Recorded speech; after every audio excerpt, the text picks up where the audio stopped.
Well, I'm John Bachman. This is your Newsmax Now update. The FBI says there are no credible terror threats from ISIS inside the U.S., despite claims to the contrary.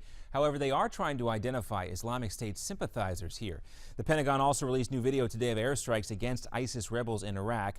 Officials say they destroyed 2 armored vehicles. The U.S. has now launched nearly 100 airstrikes since the campaign began earlier this month against the Sunni Islamic radicals. Also, the Pentagon's press secretary, Rear Admiral John Kirby, spoke earlier today about the situation in Iraq, and he says stopping ISIS will take time. National approach to dealing with this threat. The president himself said that this wasn't going to be over in a matter of weeks. I think we all recognize that this group didn't grow up overnight.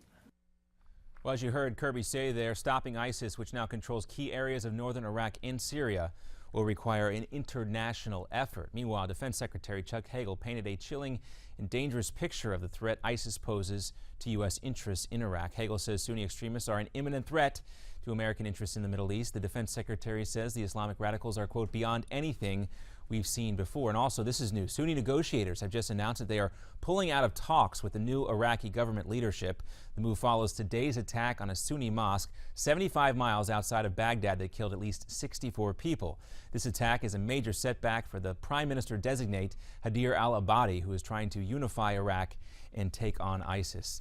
Also today, the Obama administration condemned the movement of Russian trucks into eastern Ukraine, calling it a violation of Ukrainian sovereignty. The U.S. is also demanding Russia withdraw its trucks and personnel immediately. Moscow claims the trucks are delivering humanitarian aid, but the National Security Council says most were never inspected other than by Moscow, and they were painted military trucks made to look like humanitarian trucks. NATO condemned this as well. Russia's foreign minister says they ran out of patience. They say they are trying to supply aid to folks who are living in that war-torn region. Back to the Pentagon press secretary Kirby. He also spoke about the situation in Ukraine today. Kirby says military weapons are crossing the border from Russia into Ukraine, and that's not all.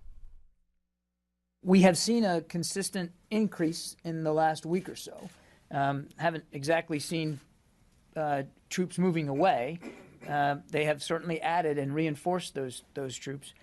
But again, I'm really reticent to get into numbers.